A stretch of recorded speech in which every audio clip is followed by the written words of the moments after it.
চৈতন্য মহাপ্রভু নবদ্বীপের মাটিতে দাঁড়িয়ে, মহাপ্রভুর খুব প্রিয় খাবার ছিল কি জানো? থোর, কচু, কলা, মোচা, এগুলো প্রভুর খুব প্রিয় ছিল। যদি কোনো ভক্ত এই প্রসাদীগুলো যদি করে দেয়, ভগবান বলছে সারা জীবন আমি তার দরজায় বাঁধা হয়ে যাই। বিশেষ করে প্রভু আমার ওই মোচার তরকারি খুব ভালোবাসে। তা প্রতিদিন নিমাই নবদ্বীপ থেকে প্রতিদিন ওই নবদ্বীপের বাজারে বিক্রি করতে বসতো শ্রীধর পণ্ডিত। শ্রীধর বাজারে বিক্রি করত, তেমন তো অর্থ ছিল না। অর্থ না থাকলে বাবা ব্যবসা করবে কি করে? বিনা অর্থে ব্যবসা করত। কি ব্যবসা? রাস্তার ধারে বাবা থোর, কচু, কলা, মোচা এগুলো পাওয়া যায়, অনেক টাকা লাগে না, এইগুলো কেটে এগুলো নিয়ে বাজারে বিক্রি করে। আর নিমাই প্রতিদিন ওই শ্রীধর পণ্ডিতের কাছ থেকে বাজার কিনে খায়। প্রতিদিন মাস চলে যাচ্ছে, বছর চলে যাচ্ছে, শ্রীধরের খুব অভাবের সংসার। তা শ্রীধর একদিন প্রশ্ন করছে, নিমাই তুমি তো রোজ বাজার করো, আমাকে পয়সা দেবে না? তখন কিন্তু জানতো না শ্রীধর যে নিমাই হচ্ছে কলিযুগের ভগবান, কার কাছে কে পয়সা চাইছে। তো নিমাই বলেছিল, দেখো শ্রীধর, আমি বাজার করে নিয়ে যাচ্ছি ঠিক কথা, কিন্তু কথা দিলাম তুমি হিসেব করে রাখো, একদিন সুদে আসলে আমি সব মিটিয়ে দেব। তারপরেই তো নিমাই 24 বছর বয়সে সন্ন্যাসে চলে গেল। সন্ন্যাসের শেষ সময়টা কাটিয়েছিল জগন্নাথ ধাম, পুরী ধাম, লীলাচল। মহাপ্রভু সিদ্ধান্ত নিয়েছিল একদিন পুরী ধাম থেকে যাবে বৃন্দাবন। তা বৃন্দাবনে যাবে, নদিয়ার মানুষদের খবর দিয়েছে তোমরা এসো আমাকে দেখে যাও, আমি বৃন্দাবন যাত্রা করব। তো নদিয়ার মানুষরা সবাই ছুটে যাচ্ছে নিমাইকে দেখবে বলে। যার যার ঘরে যা যা কিছু ছিল, নিমাই যেটা যেটা ভালোবাসে খাওয়াবে বলে নিয়ে যাচ্ছে। শ্রীধর তখন বুঝেছে বাবা নিমাই হচ্ছে কলিযুগের ভগবান, কিন্তু এত অভাব, নিমাইকে খাওয়াবে তেমন কোন জিনিস শ্রীধরের ঘরে ছিল না। কি দেব আমার নিমাইকে? হঠাৎ চিন্তা করতে করতে দেখে না বাবা গাছে একটা মোচা হয়ে আছে, মোচাটা কেটে নিয়েছে। কিন্তু রান্না করবে, মোচাটা তো বানাতে রান্না করতে সময় লাগবে, ততক্ষণে যদি প্রভু চলে যায়। নদিয়া থেকে ভক্তরা সবাই চলে গেছে পুরী ধাম প্রভুর সঙ্গে সাক্ষাৎ করতে। তো শ্রীধর কি করেছে জানো? ওই কাঁচা মোচাটা পুটলিতে করে বেঁধে নিয়েছে। নদিয়ার ভক্তরা সব ভালো ভালো খাবার নিয়েছে, শ্রীধর নিয়েছে একটা কাঁচা মোচা। আর কাঁচাটা মোচাটা নিয়ে তখনকার দিনে বাবা গাড়ি ঘোড়া নয়, পায়ে হেঁটে নবদ্বীপ থেকে শ্রীক্ষেত্র লীলাচল গিয়ে দেখছে বাবা লাখো লাখো ভক্তরা দাঁড়িয়ে আছে। আর নিমাই ঠিক এই আজকের আমি যেমন কীর্তন গাইছি, প্রভু আমার এমনি ভাবে দাঁড়িয়ে কীর্তন করছে। মানে এত ভক্তির ভিড়, শ্রীধর সবার পিছনে দাঁড়িয়ে আছে। দেখবেন বাবা যারা ভজনের পদ অতিক্রম করছেন, আর বেশি গন্ডগোল, বেশি লোকালয়, বেশি লোকজন তাদের পছন্দ হয় না। বেশিরভাগ সময় যেন মনে হয় একাকী বসে নিরজনে থাকি। কারণ ভজনের জায়গাটা হচ্ছে বাবা নিরজন। আমরা লোকালয়েতে জপের মালাতে নাম করি ঠিক কথা, দেহ শুদ্ধ হয়, জিহ্বা শুদ্ধ হয়, কিন্তু আসল ঘরে নাম হয় না। আসল ঘরে নাম করতে গেলে জানালা দরজা বন্ধ করে নিরজনে কৃষ্ণের প্রতিচ্ছবিটাকে হৃদয়ে ধরে নিরজনে বসে আন ভাবনা না ভেবে গৌর চরণে মন দিয়ে নিতাই গৌর প্রেমান হরি বল, হরি বল।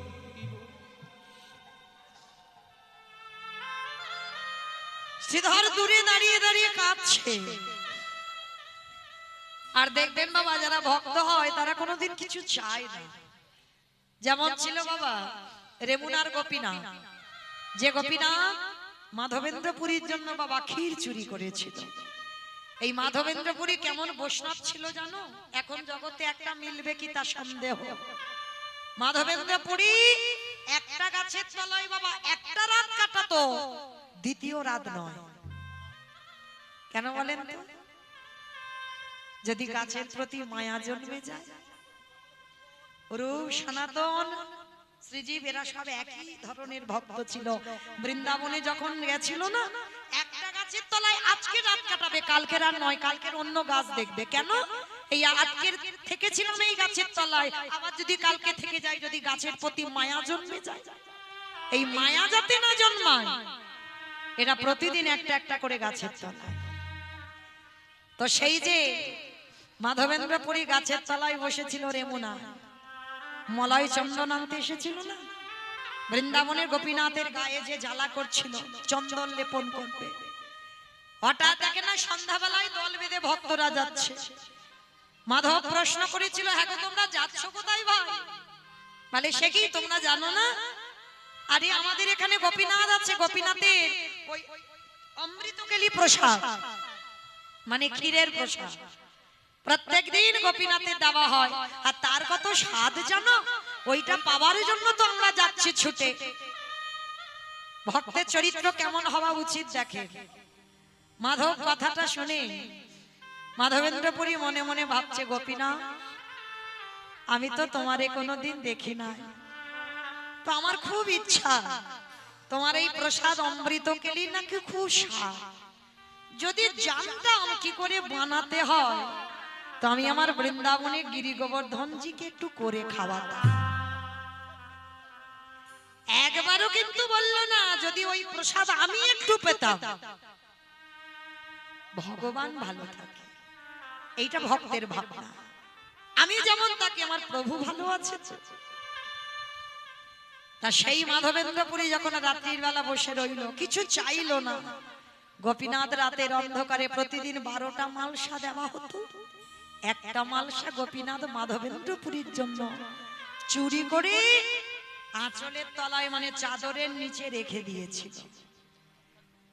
11টা মালসা বিতরণ করেছে, আর প্রতিদিন কি গুনে গুনে বিতরণ হয়?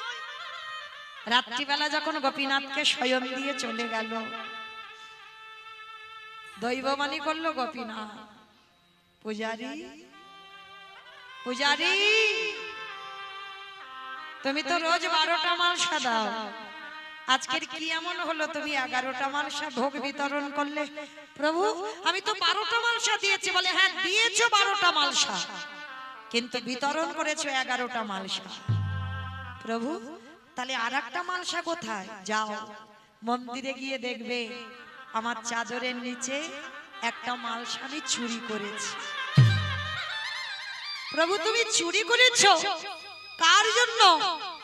যাও ওই দূরে গিয়ে দেখবে গাছতলায় আমার এক কাঙাল ভক্ত বসে বসে খাচ্ছে। ও যে খিদেতে মরে গেলেও কোনদিন কারোর কাছে কিছু চাইবে না।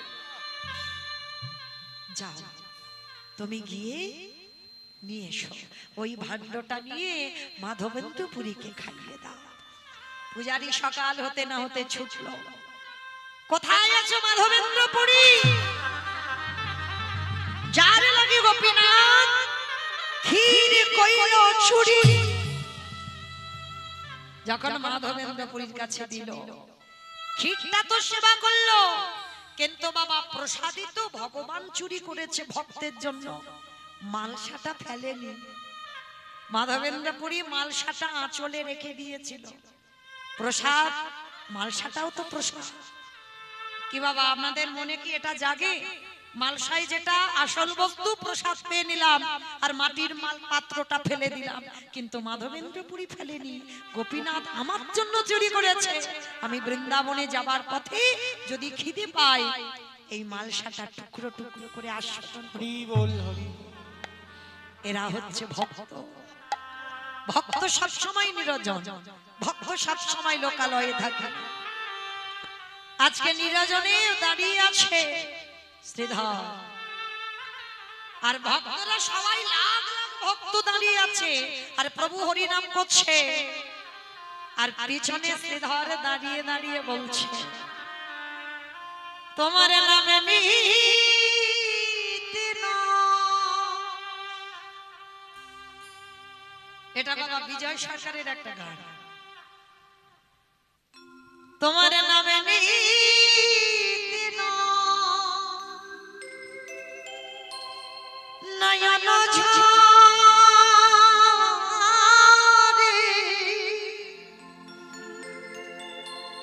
প্রেম বনা ভেসে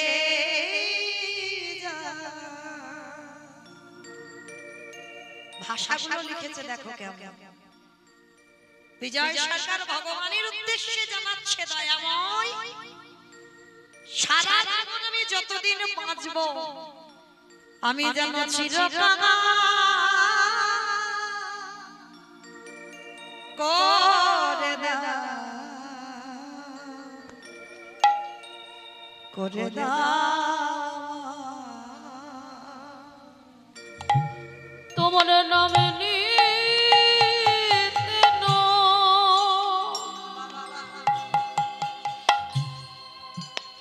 নয়ন ঝরে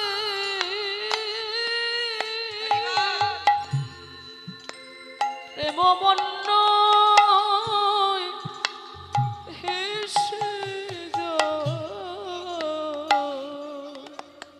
আমায় কাকাল করে দিও জন্ম চিরকাল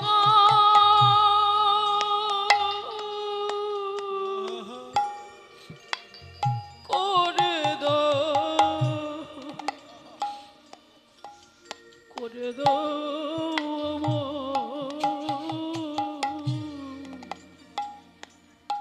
আবারও কি বলছে দেখো আবার যদি আসে দয়া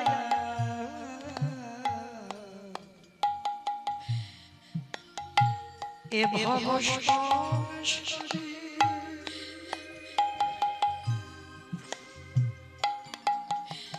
যেন কৃষ্ণ ভক্ত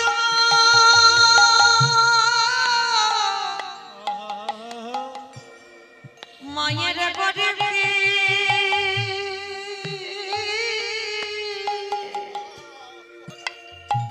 জন্ম দিও রে দয়াল বরে যদি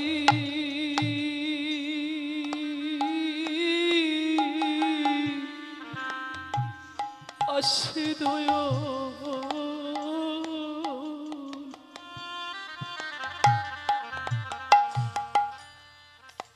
এ ভব সংসারে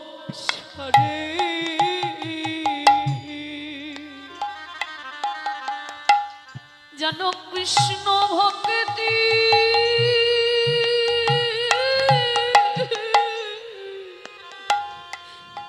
মায়ের গর্ভে জন্ম দিও মোরে ও দয়াল মুছি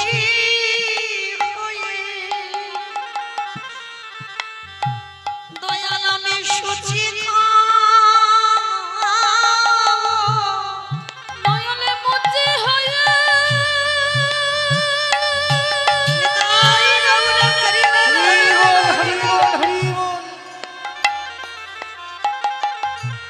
নয়নে মুচি হয়ে আমি সুচি হব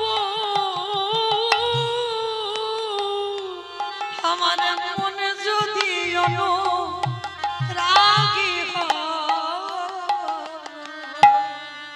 চিরকাল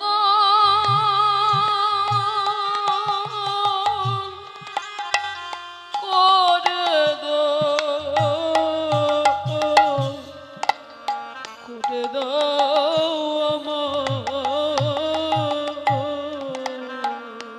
কামনা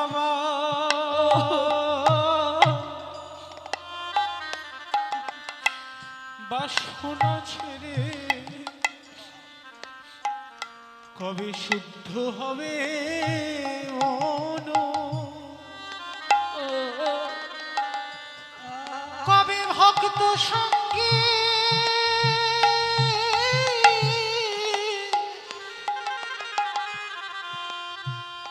প্রেমে তরঙ্গে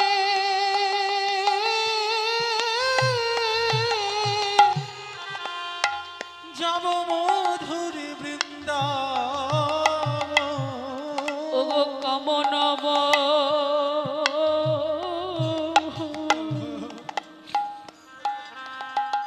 বসন ছেড়ে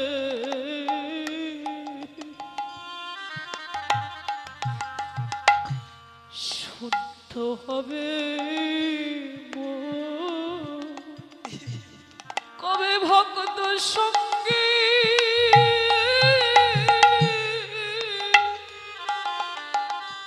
প্রেমে তরঙ্গে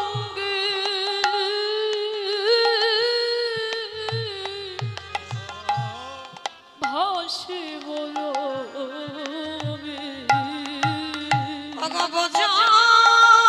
গোপী আমি সঙ্গে মিশে আমি ব্রজ গোপী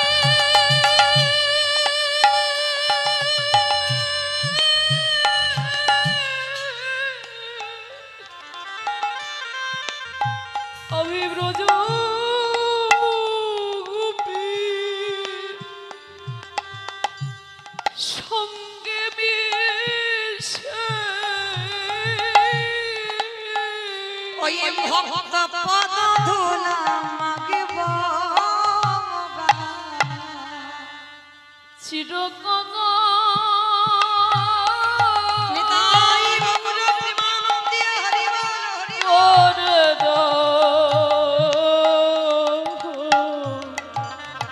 ওরে তো দয়ালি গুরু গো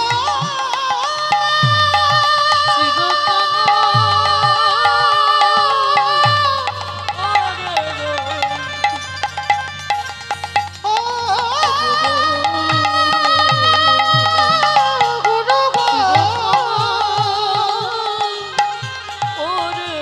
দয়া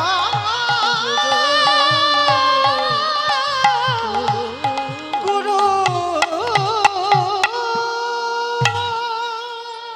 মহাপ্রভু অন্তরে আমি বুঝতে পেরেছি শ্রীধর দূরে কাঁদছে। নিতাই চাঁদকে বলল, দাদা তুমি যাও, শ্রীধরকে খবর দাও যেন আমার কাছে আসে। নিতাই চাঁদ গিয়ে যেই না শ্রীধরকে খবর দিল, বাবা কত ভক্তির মধ্যে শ্রীধরকে গিয়ে নিতাই চাঁদ বলছে, শ্রীধর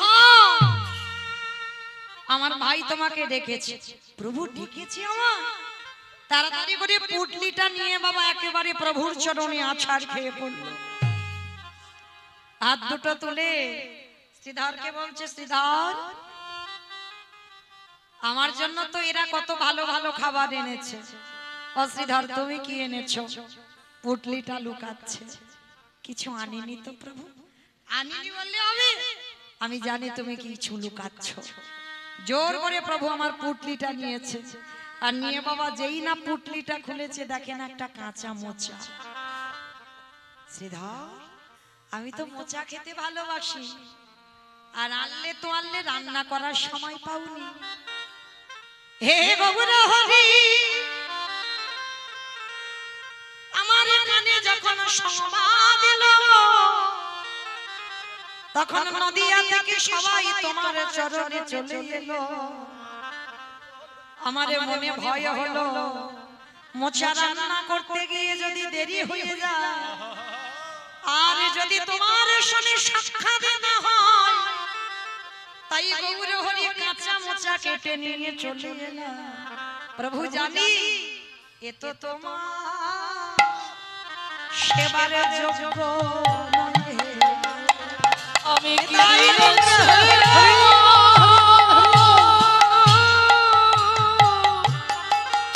আমি কি দিয়ে সেবা দেব বলো? এত সেবা যোগ্য নয় হে আমার গৌর হরি বলল শ্রীধর তোমার এই মোচারে আস্বাদন পাবার জন্য আজই আমি আর বৃন্দাবনে যাব না শ্রীধর তুমি নিজের হাতে মোচা রন্ধন করে আমাকে তুমি খাইয়ে দেবে তারপরে আমি বৃন্দাবনে যাত্রা করব তাই বলল শ্রীধর আর সেবা দেবার পর মহাপ্রভু বললেন শ্রীধর কত মাস কত বছর তোমার কাছে বাজার করে খেলা এবারে বলো তুমি আমার কাছে কত টাকা পয়সা চাও হিসেব করে রেখেছো তো আমি কত বছর তোমার কাছে ওই থোর কচু কলা মোচা লাউ নিয়ে নিয়ে খেয়েছি বলো তোমার কত টাকা লাগবে বছরে কত টাকা হয়েছে শ্রীধর বলল গৌ রেখে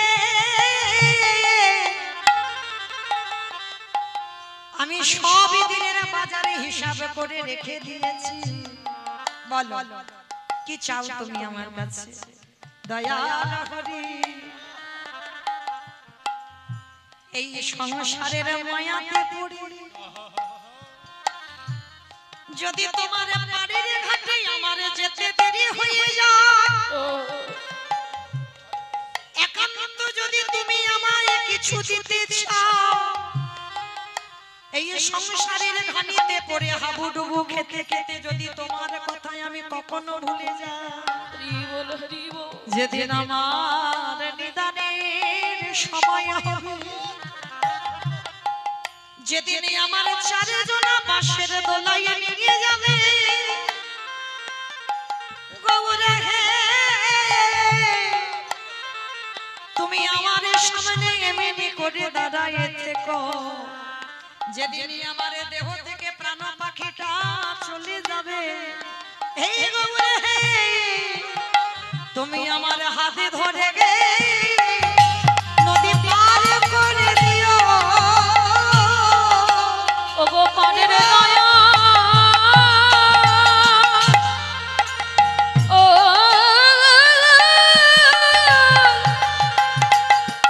ওরে পানের দয়া গৌরব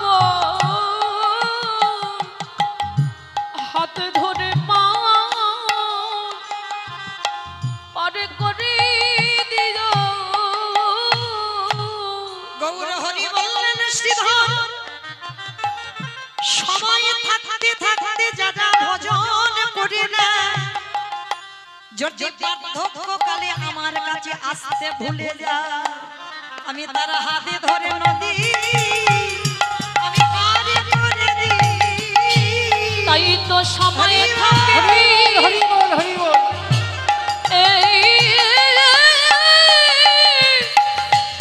একেবারে বলে নাও হে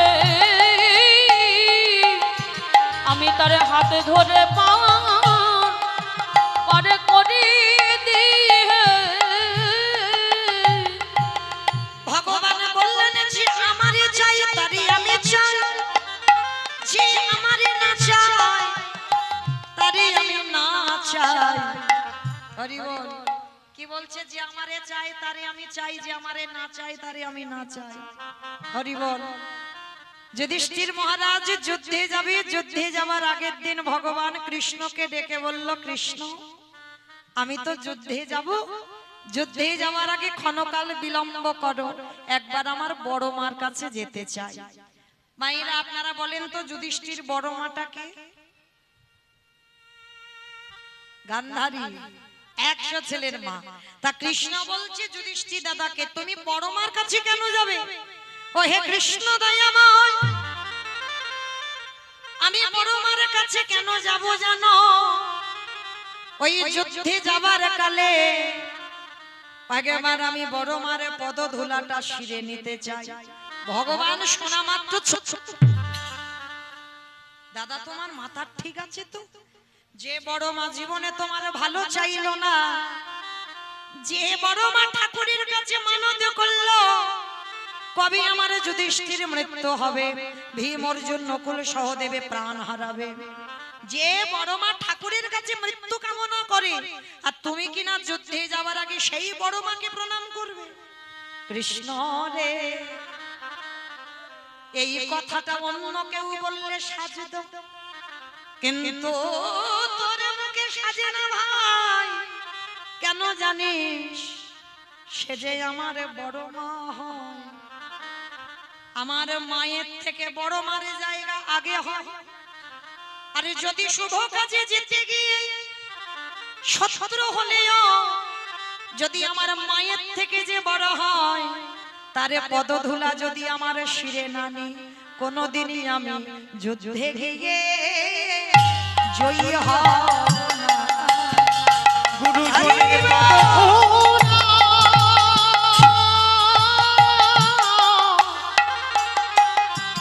গুরুজনের পদধূলা আমার শিরে না নিলে আমি যুদ্ধে গিয়ে জয়ী হব না। ভালো করে অনুভব করে দেখেন মায়েরা, আপনার সংসার জীবনে পাশবাড়ির সঙ্গে খুব ঝগড়া, খুব দ্বন্দ্ব, মানে এত ঝগড়া বাবা থানা পুলিশ হচ্ছে। আচ্ছা বলো তো বাবা, সকালবেলা ঘুম চোখটা খুলেছ, স্নান করে একটা শুভ কাজে বার হবে, আর পাশবাড়ির সেই শত্রু যদি তোমার সামনে পড়ে যায়, সত্যি করে বলবে মা, হরিবাসরি মিথ্যা বলতে নেই, শত্রু যদি সামনে পড়ে যায়, শত্রুকে প্রণাম করে তুমি তবে যাবে শুভ কাজে? যাবে?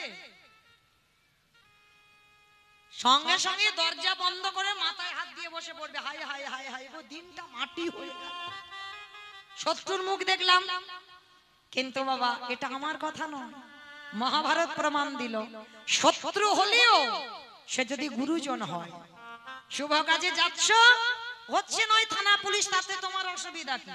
শুভ কাজে বার হচ্ছ, শত্রু যদি গুরুজন সামনে পড়ে যায়, পাদ ধুলাটা নিতে শেখো, আর যদি নিতে পারো সব কাজে জয় জয়কার হবে।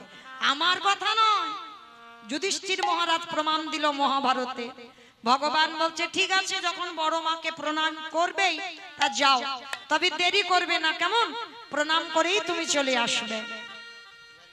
এইবারে যুধিষ্ঠির মহারাজ গেল গান্ধারী বড় মার কাছে। ওমা এই জায়গাটা ভালো করে শুনবেন। আচ্ছা বলো তো, সন্তানের মঙ্গল অমঙ্গল প্রথমে কে বোঝে? মা।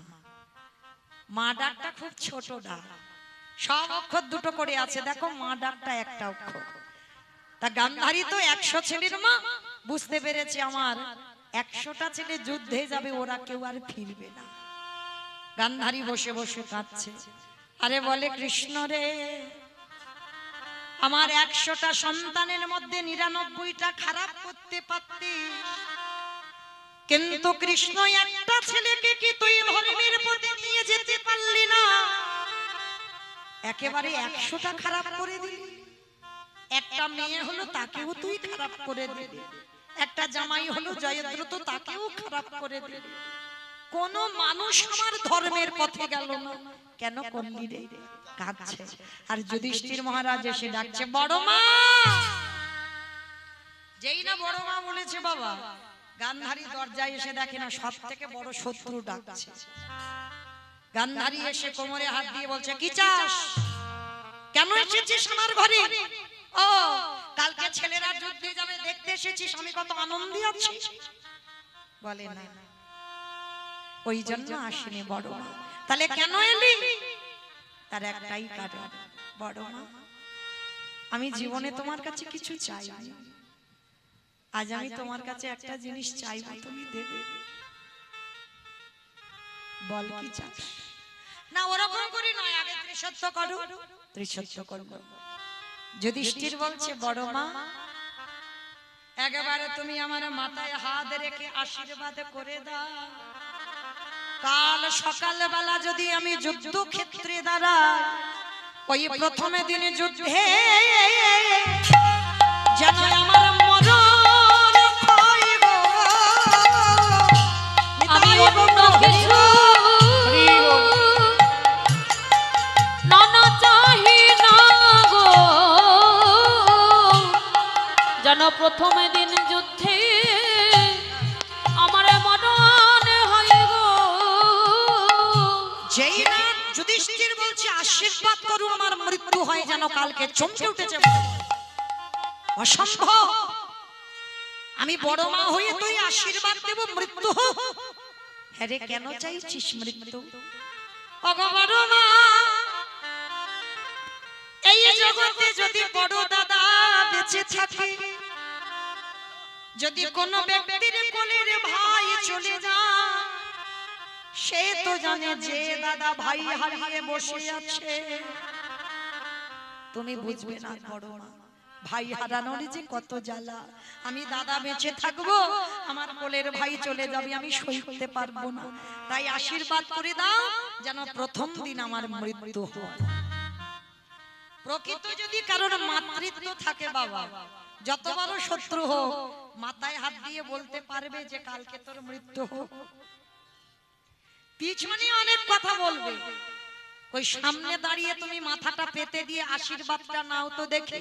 কোন মায়ের মাতৃত্ব যার আছে, কারণ সব মা তো মা নয়, জন্ম দিলেই মা নয়, এইটা যেন ভুলে যাবেন না। সবার মধ্যে মাতৃত্ব নেই, হ্যাঁ, সব মা মা নয়। তো এগুলো বলতে গেলে বাবা সে সারা রাতে শেষ হবে। যাই হোক, অন্যদিনে আবার আলোচনা হবে এদিকটা। তো এইবার যেই না বাবা মাথায় হাত দিয়ে যে সব থেকে বড় শত্রু আশীর্বাদ দিল, কি জানো? ওরে খোকারে, আমি বড় মা জীবনে তোকে কোনোদিন ভালো কিছু দিই নাই, তবে জীবনে যদি কোনোদিন তোর সন্তান রূপে ভালোবাসি, আজ আমি তোর নিজের হাতে নিজের মুখে বর দিলাম। কি বর দিলে বড় মা? কাল আমার মৃত্যু হোক? বলে না, ওরে যথা ধর্ম ওরে তথা জয় রে, ওরে অধরে মেরো ভাত খায় রে, যথা ধর্ম তথা জয় হোক। যারা ধর্মকে আঁকড়ে ধরে, স্বয়ং ধর্ম তারে রক্ষা করে। আশীর্বাদ দিলাম যুধিষ্ঠির, তোরা জয়ী হয়ে ঘরে ফিরবি। আমি এই আশীর্বাদ করে রাখলাম, জয়ী হয়ে ঘরে ফিরবি। আশীর্বাদ দিল জয়ী হয়ে ঘরে ফিরবে। আজকে দুর্যোধন মানে গান্ধারীর নিজের ছেলে, বড় ছেলে বলল, মা কাকে তুমি বর দিলে? ওরা জয়ী হয়ে আসবে, ওরা তোমার শত্রু। গান্ধারী বলল, চুপ করে বাবা, আমি তোর মা হয়ে আশীর্বাদ দিলাম, রক্তের খেলা বন্ধ কর, তুই ওই যুদ্ধে গিয়ে জয়ী হতে পারবি না। কিন্তু বাবা যারা অহংকার ব্যক্তি হয়, কারোর কথা তোয়াক্কা করবে না, এটা বাস্তবে মিলিয়ে নেবে। যাদের হৃদয়ে অহংকার থাকবে, নিজে যেটা মনে করবে ঠিক, তুমি যে কোনো উপদেশ দেবে তোমার কথাটা যে প্রাধান্য দিতে হবে, অহংকার ব্যক্তিদের এটা থাকবে না। আমি যেটা করছি ঠিক, আমি যেটা বলছি ঠিক, আর আমি যেটা করে দেখাচ্ছি সেটাও জগতে ঠিক। মানে অহংকার ব্যক্তিদের জীবনে তুমি ভুল ধরতে পারবে না। আর অহংকার ব্যক্তিরা কারোর কাছে বাবা মাথা নিচু করতে শেখে, সব কাজে বাবা মাথা উঁচু করে বেড়ায়। কিন্তু গান্ধারী বলেছিল, খোকা আমি মা হয়ে তোকে বলে রাখলাম, তোর এই অহংকারের জন্য খুব তাড়াতাড়ি পতন হবে হবে হবে। ভালো করে বিচার করে দেখেন, 100টা ছেলে যুদ্ধে যাবার কালে কেউ বাবা মাকে প্রণাম করে যায়, আর গান্ধারী যারা শত্রু পঞ্চ পাণ্ডব, কুন্তী মায়ের সন্তান, মাতৃর 2টো সন্তান, কুন্তী মায়ের 3টে সন্তান। মাতৃর সহমরণের পর কুন্তীর হলো 5টা ছেলে, আর সেই 5টা ছেলে যুদ্ধে যাওয়ার আগে বড় মা বড় জ্যাঠামশাইকে প্রণাম করে তারপরে গেল। তাহলে মহাভারত কি শিক্ষা দিল বাবা? আমার শিক্ষা নয়, যারা শুনেছেন, যারা পড়েছেন, যারা শুনলেন, যত বড় শত্রু হোক, কোন শুভ কাজে যাবার কালে যদি পড়ে যায় সামনে, প্রণাম করতে শেখো। আর গুরুজনদের পদধূলা যত তুমি নেবে, তুমি সকল কাজে জয়ী হবে। ওই গুরুজনটি পদধূলা দিলে সকল কাজে জয়ী হবে। তাই তো চৈতন্য মহাপ্রভু আছে নদিয়ার মাটিতে দাঁড়িয়ে কি করছে জানো? কেহ বলে পুরবেতে রাবণ বধিলা। কেহ বলে পুনবিতি আমা উলু কই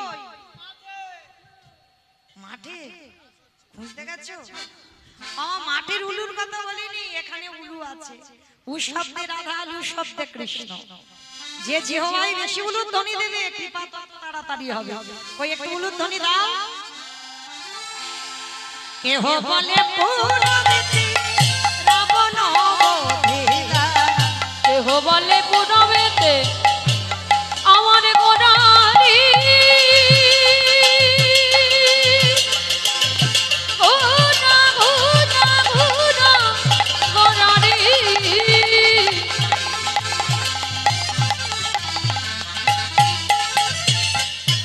গোড়া গোড়া গোড়া গোড়ারি গোড়া গোড়ারি আমার নিতাই গৌর হরি বল, হরি বল, হরি বল। গোড়া গোড়া গোড়া রে। কেহ বলে পুনবেতে রাবণ বধিলা। অগোলকের বৈভব লীলা প্রকাশ করিলা। ওই গোলকের বৈভব লীলা প্রকাশ করিলা। ওই গোলকের বৈভব লীলা প্রকাশ করিলা। শ্রী রাধার ভাবে এবে গোড়ায় অবতার। রাধার ভাবে রে গোড়া অবতার।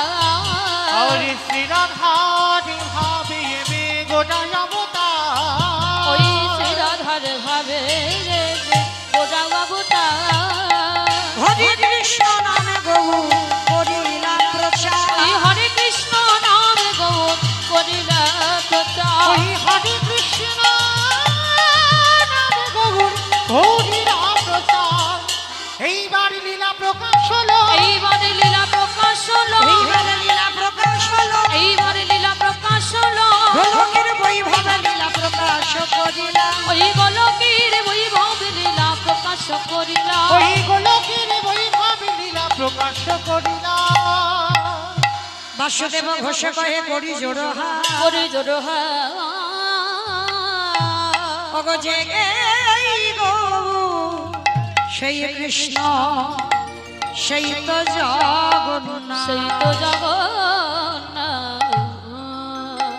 আহা বাসুদেব ভো সে কহে এইবারে লীলা প্রকাশ হলো। বাসুদেব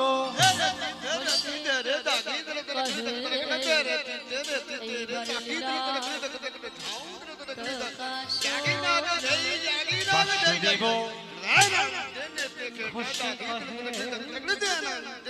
এইবারে